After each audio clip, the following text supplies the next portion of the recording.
கார்த்திக் ரேவதி சீரியலில் சாமுண்டீஸ்வரியின் தந்திர செயல்கள் என்னங்கிறத பார்க்கலாம். வாங்க வீடியோக்குள்ள போகலாம். ரேவதி ஆஃபீஸ் கிளம்பி போகும்போது அம்மாடி ரேவதி, நானும் அந்த வழியாக தான் போகிறேன், வாமா உன்னை ஆஃபீஸில் இறக்கி விட்டுட்டு நான் கிளம்பிக்கிறேங்கிறாங்க. ரேவதியும் யதார்த்தமாக நம்பிட்டு சரி வாங்கம்மா போகலாம் அப்படின்னு சொல்லி ஆஃபீஸ்க்கு போகிறாங்க.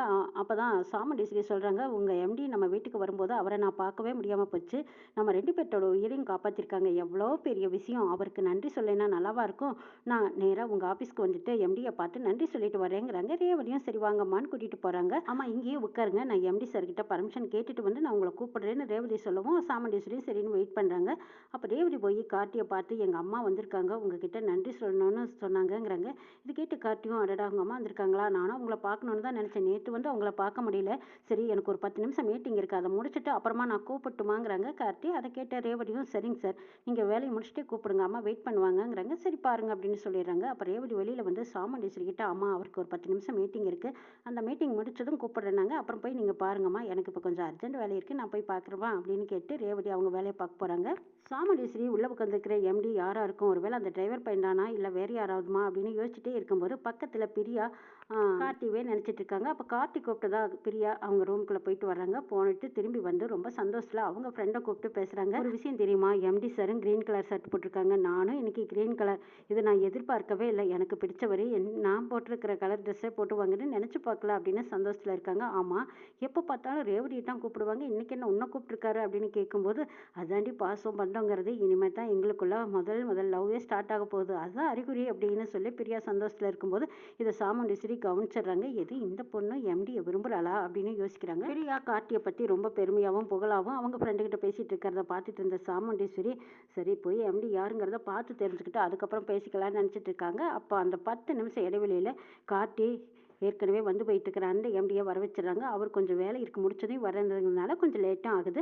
அவரும் வந்துடுறாரு. வந்ததுக்கப்புறம் சார் இந்த தடவையும் எப்படியோ எனக்காக நீங்கள் எங்கள் அத்தைக்கிட்ட சமாளிச்சிருங்க அப்படின்னு சொல்கிறாங்க கார்த்தி. இதை கேட்டு அவரும், சார் நீங்கள் எனக்கு எவ்வளவோ உதவிகள் செஞ்சுருக்கீங்க, இதை கூட நான் செய்ய மாட்டேன்னா என்ன அப்படின்னு சொல்லிட்டு அவங்க எம்டியாக இந்த சீட்டில் உட்காந்துருக்காங்க.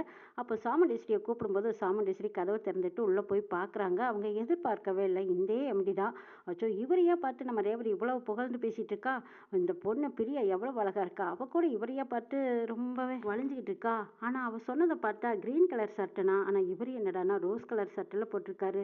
அப்போ இதில் எங்கேயோ இடிக்குதே அப்படின்னு நினச்ச சாமுண்டீஸ்வரி யோசிச்சுக்கிட்டே வெளியில் வராங்க. வெளியில் பார்க்கும்போது கார்த்தி அப்போ தான் கார் எடுத்துகிட்டு கிளம்புறாங்க. செக்யூரிட்டி சல்யூட் அடித்து அனுப்பி வைக்கிறாங்க. இது பார்த்ததும் சாமுண்டீஸ்வரி தூக்கி வாரி போடுது, என்னது இவன் தான் இந்த ஆஃபீஸோட எம்டியா, அப்போ நம்மக்கிட்ட ஆள் மராட்டம் பண்ணியிருக்கானா, அந்த பொண்ணு சொன்ன மாதிரி இவன் தான் க்ரீன் கலர் ஷர்ட் போட்டிருக்கான், ஆனால் அந்த பொண்ணு சொன்னது வர்ணிச்சது எல்லாம் இவனைத்தானா, அந்த எம்டியை வர்ணிக்கிற அளவுக்கு அவர் ஒன்றும் அவ்வளோ ஒரு அழகான ஆளோ இல்லை நல்லா வயசோ கிடையாது, அப்படிப்பட்டவரை அவள் வர்ணிக்க வேண்டிய அவசியம் இல்லை, ஆனால் இவனைத்தான் அவன் நினச்சிருக்கா. ஆனால் இது என்ன பண்ணலாம், முள்ளால் தான் எடுக்கணும்னு நினச்ச சாமுண்டீஸ்வரி மறுபடியும் போய் பிரியாவை பார்க்குறாங்க. ஏம்மா உன்னை தான் நான் பார்க்க வந்தேங்கிறாங்க.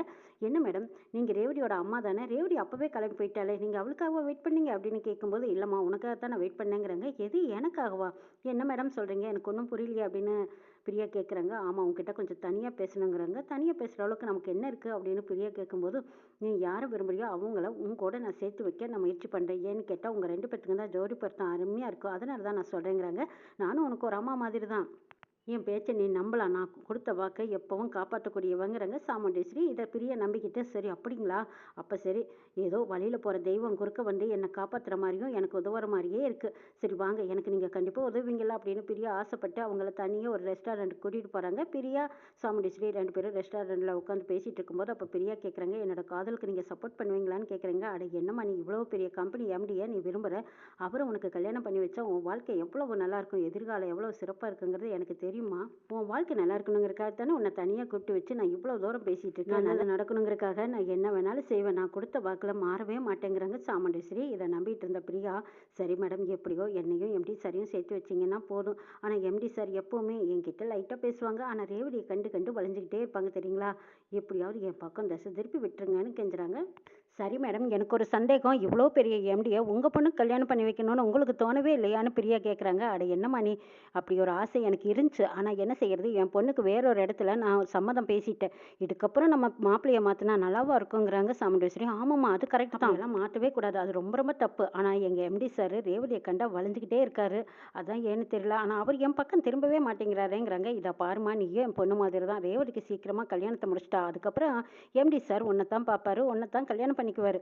உன் கல்யாணம் பண்ணுறதுக்கான ஏற்பாட்டையும் நானே பண்ணி வைக்கிறேங்கிறாங்க சாமுண்டேஸ்வரி. இதை கேட்டு பிரியாவுக்கு அப்படியே உச்சி குளிந்துருதா. அப்படியே ஒரு கரண்டி சர்க்கரையை வாயில் போட்ட மாதிரி மெல்லவும் முடியாமல் முழுங்கவும் முடியாமல் சந்தோஷத்தில் திக்கி திணறி உட்காந்துருக்காங்க.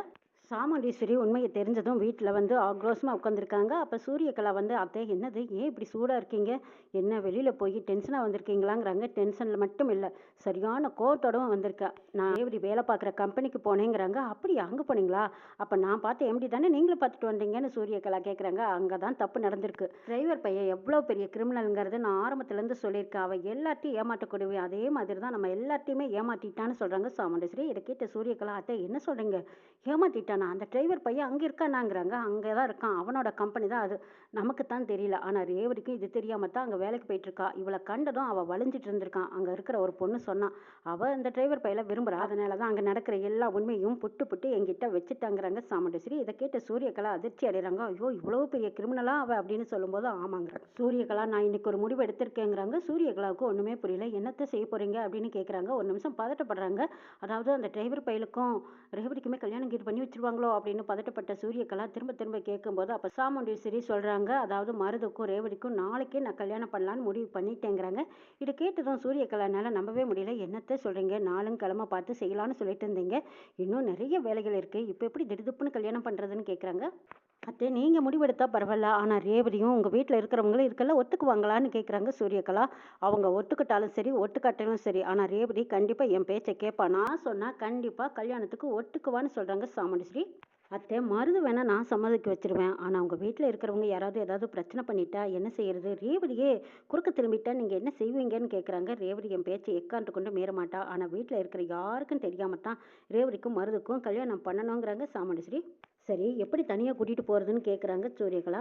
அதுக்கான திட்டத்தையும் அதுக்கான ஏற்பாட்டையும் நானே சொல்கிறேன் அப்படின்னு சொல்லி அவங்க ஒரு ரகசியமான திட்டத்தை சொல்கிறாங்க. சூரியகலா இது சூப்பரான ஐடியாங்கிறாங்க. சாமுண்டீஸ்வரி சொன்னதை கேட்ட சூரியகலா அத்தை இது சரியாக நடக்குமாங்கிறாங்க. ஏன் நடக்காது, நான் இருக்கும்போது எல்லாம் சரியாக நடக்கும், எல்லாம் நான் பார்த்துக்கிற விடுங்கிறாங்க சாமுண்டீஸ்வரி. சரிங்க அத்தை, ஆனால் இது ரகசியமாக இருக்கட்டும் அப்படின்னு சொல்லிட்டு இருக்காங்க. அடுத்த நாள் காலையில் ரேவதி எப்பவும் போல் ஆஃபீஸ் போகிற மாதிரி போகிறாங்க. அங்கே போய் ஆட்டோக்காக வெயிட் பண்ணிட்டு இருக்கும்போது அப்போ சாமுண்டீஸ்வரி கார் எடுத்துக்கிட்டு பின்னாடியே போகிறாங்க. போயிட்டு என்னம்மா ரேவதி இன்னும் ஆட்டோ வரலையாங்கிறாங்க. அம்மா இன்னைக்கு லேட்டுமா, ஏன்னு தெரியல இன்னும் ஆட்டோ வரலைங்கிறாங்க. சரி வா நான் அந்த வழியாக தான் போகிறேன், கொட்டி விட்றேன் அப்படின்னு சொல்லி கூப்பிடும்போது சாமுண்டீஸ்வரி கூப்பிட்டதும் ரேவதியும் யதார்த்தமாக காரில் ஏறிட்டாங்க. காரில் போயிட்டு இருக்கும்போது சாமுண்டீஸ்வரி யோசிச்சுட்டே இருக்காங்க, என் பொண்ணுக்கு யாருக்கும் தெரியாமல் இன்னும் கொஞ்சம் நேரத்தில் மருது கூட கல்யாணம் பண்ண வைக்க போகிறோம் அப்படிங்கிற சந்தோஷத்தில் இருக்காங்க. ஆனால் இது ரேவதிக்கே தெரியாமல் கூட்டிகிட்டு போகிறதுனால ரேவதியும் யதார்த்தமாக நம்பி போயிட்டு இருக்காங்க. நேரமும் ஆகிட்டே இருக்குது, ஆனால் கார்த்தி இன்னும் ஏன் ரேவதி வரல அப்படின்னு பார்த்துட்டு இருக்காங்க. இங்கே பார்த்தா சாமுண்டீஸ் காரில் போய்கிட்டு இருக்கும்போது அப்படியே நடிக்க ஆரம்பிச்சிடுறாங்க. ஐயோ அம்மா நெஞ்சு வலி அப்படின்னு சொல்லி துடிக்கிறாங்க. அதை பார்த்த ரேவதி அம்மா உங்களுக்கு என்னாச்சு என்னாச்சுங்கிறாங்க. என்னன்னே தெரியலம்மா திடீர்னு நெஞ்சு வலிங்கிறாங்க. அப்போ ஹாஸ்பிட்டல் போகலாம் அப்படின்னு சொல்லும்போது இல்லைம்மா ஹாஸ்பிட்டல் எல்லாம் வேண்டாம், எனக்கு ஒரு மாதிரியாக தான் இருக்குது, ஆனால் திடீர் துப்புன்னு நான் போயிட்டேன்னா உன்னோட நிலைமையை நினச்சா எனக்கு வருத்தமாக இருக்குதுங்கிறாங்க. அம்மா அப்படியெல்லாம் பெரிய வார்த்தையெல்லாம் சொல்லாதீங்கம்மா, உங்களுக்கு எதுவும் ஆகாது, நீங்கள் நல்லா இருப்பீங்க அப்படின்னு சொல்கிறாங்க. அதுக்கு சாமுண்டீஸ்வரி சொல்கிறாங்க, இதை பாரு ரேவதி, உனக்கு கல்யாணம் வச்சுருக்கேன், இன்னும் 6 மாதம் தள்ளி போட வரைக்கும் நான் தாங்குவேனா இல்லையான்னு தெரியல, அதனால் கூடிய சீக்கிரம் உனக்கும் மருதுவுக்கும் கல்யாணம் பண்ணி கண்குளிர பார்க்கணுன்னு ஆசைப்பட்றேன், நீ இப்போ சம்மதிச்சின்னா இப்போவே உடனே மருது வர சொல்லி ரெஜிஸ்டர் ஆஃபீஸில் கல்யாணத்தை பண்ணி முடிச்சிடலாங்கிறாங்க. அம்மா நீங்கள் பேசுகிறதெல்லாம் பார்க்கும்போது எனக்கு பயமாக இருக்குது, அப்பாவுக்கும் மாமாவுக்கும் நான் ஃபோன் பண்ணுறேம்மா அப்படின்னு சொல்லுவோம். சாமுண்டீஸ்வரி அதெல்லாம் ஒன்றும் வேண்டாம், நீ சூரியகலாவுக்கு ஃபோன் பண்ணி மருதை நேராக ரெஜிஸ்டர் ஆஃபீஸ் கூட்டிகிட்டு வர சொல்லுங்கிறாங்க. இதுக்கு ரேவதிக்கு பிரியமே இல்லை, பிரியமில்லாத இந்த விஷயத்தில் நான் எப்படி சம்மதிப்பேன், அம்மா இந்த நிலமையில் எனக்கு எதுக்குமா கல்யாணம், வேண்டவே வேண்டாம் அப்படின்னு தடுக்கிறாங்க. இதை பாரு ரேவதி, அம்மாவோட விருப்பத்தை நிறைவேற்றி வைப்பேன்னா நீ இதுக்கு சம்மதிச்சு தான் ஆகணும், இப்போ என்ன சொல்ல போற அப்படின்னு சாமுண்டீஸ்வரி பிடிச்சபடியாக நிற்கும்போது ரேவதி அம்மா ஏமா இப்படியெல்லாம் பேசிட்டு இருக்கீங்கன்னு அழுதுட்டு இருக்காங்க. இப்போ சூரியகலா வந்துருவா அப்படின்னு சொல்லி சூரியகலாவுக்கு ஃபோன் பண்ணி கூப்பிட்டுறாங்க சாமுண்டீஸ்வரி. சூரியகலா காத்திருந்தா அப்போவே உடனே வந்து நிற்கிறாங்க. சூரியகலா நீ சீக்கிரமாக உன் அண்ணனையும் கூட்டிகிட்டு வந்து மாலையோடு வந்து நெல், நம்ம ரெஜிஸ்டர் ஆஃபீஸில் கல்யாணத்தை முடிச்சிருவோன்னு சாமுண்டீஸ்வரி கேட்குறாங்க. அப்போ சூரியகலா ஐயோ அத்தை உங்களுக்கா இந்த நிலமை, சரிங்க அத்தை சீக்கிரமாக இந்த கல்யாணத்தை முடிச்சிடலாம், நீங்கள் கண்ணார பாருங்க அப்படின்னு சொல்லிட்டு சூரியகலா போய் மாலையும் வாங்கிட்டு மருதுவையும் கூட்டிட்டு வந்துடுறாங்க.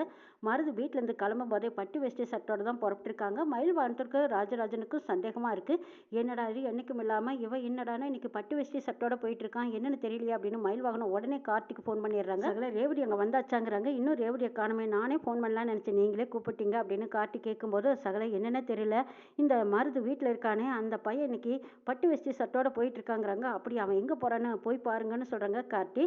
அப்போது பின்னாடியே வந்திருக்காங்க ராஜராஜனும் மயில் வாகனமும். வரும்போது ரெஜிஸ்டர் ஆஃபீஸ்க்கு வரதை பார்த்துட்டு உடனே கார்த்திக்கு ஃபோன் பண்ணுறாங்க. இங்க பார்த்தா ஏதோ ரொம்ப சீரியஸ் நிலைமையில இருக்கிற மாதிரி சாமுண்டீஸ்வரி நடிக்கவும், அப்போ சூரியகலா ரேவதியோட வாழ்க்கையை காப்பாத்துறதுக்காகவே மருதும் சூரியகலாவும் வந்து நிக்கிற மாதிரி நிக்கிறாங்க. இங்க ரேவதி இது புரியாத, அம்மா உங்களுக்கு எந்த பிரச்சனையும் இல்லையில, நீங்க நல்லா இருந்தா அதுவே போதுமாங்கிறாங்க. இதை பாரு, உன்னை கல்யாணத்தை பார்த்துட்டுனா எனக்கு அதுவே போதுமா, சீக்கிரமா அவங்க 2 பேர்த்தோட கல்யாணத்தையும் நான் நடத்தி முடிக்கிறேன்னு சொல்லிட்டு ரெஜிஸ்டர் ஆஃபீஸ்க்குள்ள ஓட்டிட்டு போறாங்க சாமுண்டீஸ்வரி. கல்யாணத்துக்கான ஏற்பாடுகள் நடந்துட்டு இருக்கு. ஃபார்மாலிட்டிஸ் எல்லாம் முடிஞ்சது. ரேவதி மருது 2 பேரும் கையெழுத்து போட போற நேரத்துல போலீஸ் வந்து நிறுத்துங்கன்ட்டு வர்றாங்க. மருதை கைது பண்றாங்க. என்ன எதுக்கு சார் கைது பண்றீங்கன்னு கேட்கும்போது, எத்தனை பெண்களோட வாழ்க்கையில நீ விளையாடி இருக்க, நீதாண்டா ரெட்டு, இந்த கேவலமான தொழிலுக்கே நீதான தலைவன், உன்னை கைது பண்ணாம என்ன செய்வாங்கன்னு அடிச்சு கும்மா குத்து குத்தி